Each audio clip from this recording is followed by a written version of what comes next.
वाराणसी के नए आयुक्त और युवा आईएएस अफसर गौरांग राठी को शासन ने देर शाम नई जिम्मेदारी सौंपी है। नगर आयुक्त के साथ साथ उन्हें अब श्री काशी विश्वनाथ मंदिर के मुख्य कार्यपालक अधिकारी की भी जिम्मेदारी दे दी गई है। अब तक इस पद पर तैनात विशाल सिंह का कार्यकाल 24 जून को पूरा हो गया, जिसके बाद शासन ने यह जिम्मेदारी आईएएस ऑफिसर गौरांग राठी को दे दी है।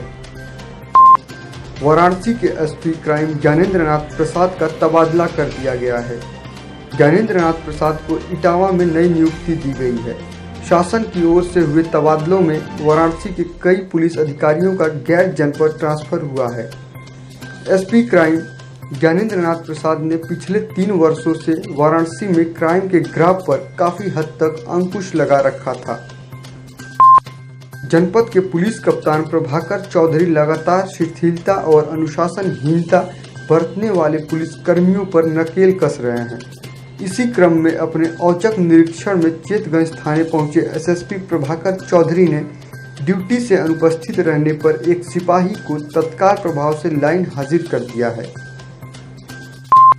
जनपद में लगातार बढ़ते कोरोना संक्रमण को देखते हुए वाराणसी के एसपी कार्यालय सहित सभी थानों पर कोविड केयर हेल्प डेस्क की स्थापना की गई है, जहां thermal scanning, sanitiser, hand wash आदि की व्यवस्था की गई है।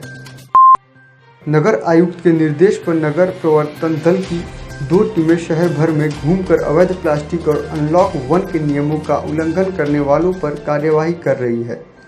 इसी क्रम में गुरुवार को जब प्रवर्तन दल काशीपुरा पर छापेमारी के लिए पहुंची तो दुकानदारों में हड़कंप मच गया। प्रवर्तन दल ने 4 क्विंटल प्रतिबंधित प्लास्टिक जब्त कर 2 गोदामों पर 25-25 हजार रुपए का जुर्माना लगाया है। देश के कई हिस्सों में किसानों की फसलों पर कहर बनकर टूटने वाले टिड्डी दल गुरुवार को बनारस पहुंच गया। इसके बाद जनपद के मिर्जा मुराद और रोहनिया क्षेत्र में जहां ग्रामीण टिड्डियों को देखकर अपनी खेती को लेकर चिंतित हो गए, वहीं दोपहर होते होते शहर के भोजूबीर से लेकर पहाड़ियां मार्ग तक आसमान में करोड़ों टिड्डियों को देखकर लोग परेशान हो उठे। जिला अधिकारी ने कहा कि टिड्डियों को खत्म करने के लिए गुरुवार रात से विशेष अभियान चलाया जाएगा। विश्व हिंदू सेना ने कम्युनिस्ट पार्टियों को निशाने पर लेकर पोस्टर वार शुरू कर दिया है। विश्व हिंदू सेना के कार्यकर्ताओं ने कम्युनिस्ट पार्टी के जिला कार्यालय और आसपास पोस्टर चस्पा कराया है, जिसमें सभी कार्यालयों से कम्युनिस्ट शब्द हटाने की धमकी दी गई है। विश्व हिंदू सेना नेता अरुण पाठक ने कहा कि कम्युनिस्ट शब्द से चीनी नेता माओ त्से-तुंग की बू आती है। लेकिन जो माओवादी हैं, जो अपना आका, अपना अब्बा, अपना खुदा माओ को मानते हैं, उनके लिए कड़ी चेतावनी है और उन्हें ये समझना पड़ेगा ये भगत सिंह, चंद्रशेखर आजाद, सुभाष चंद्र बोस जैसे महानायकों का देश है और अभी भी धरती वीरों से खाली नहीं है। हम लोग किसी माओवादी और किसी ऐसे तमाम उग्रवादियों से नहीं डरते। अगर हिंदुस्तान की बात आएगी तो इनके बिलों में घुस के इनको खोज के निकाला जाएगा। पेट्रोल और डीजल के दामों में लगातार हो रही वृद्धि को लेकर विपक्ष सरकार को घेर रहा है। गुरुवार को शास्त्री घाट पर कांग्रेस ने धरना प्रदर्शन किया। इसके बाद यूथ कांग्रेस के कार्यकर्ता ठेले पर मोटरसाइकिल को लादकर जिला मुख्यालय की ओर बढ़ने लगे। इस पर वाराणसी पुलिस और कांग्रेस नेताओं व कार्यकर्ताओं के बीच तीखी नोकझोंक और धक्का मुक्की भी हुई।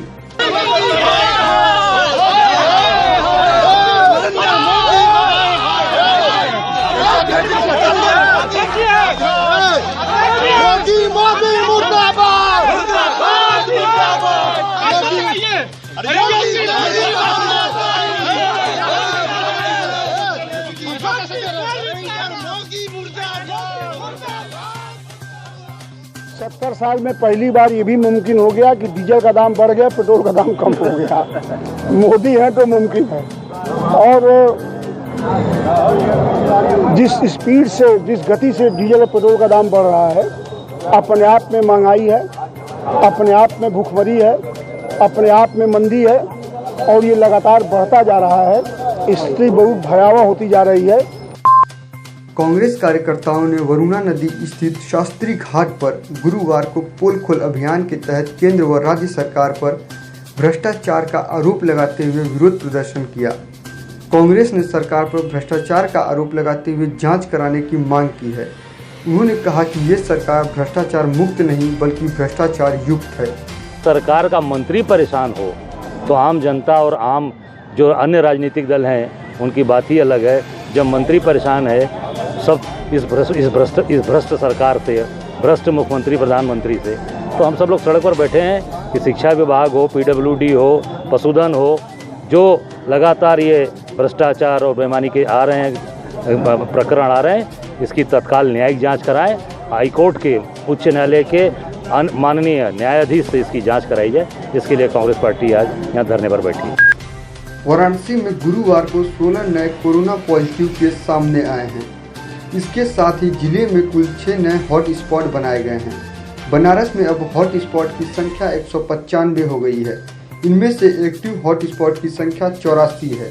इसके अलावा गुरुवार को पंडित दीनदयाल उपाध्याय राजकीय चिकित्सालय में भर्ती 11 कोरोना पॉजिटिव मरीज के फॉलोअप सैंपल का परिणाम निगेटिव आने पर उन्हें स्वस्थ घोषित कर डिस्चार्ज कर दिया गया है। वाराणसी में अब तक 392 कोरोना पॉजिटिव मरीजों की संख्या सामने आ चुकी है, जिसमें से 267 मरीज स्वस्थ हो चुके हैं। एक्टिव मरीजों की संख्या 111 है।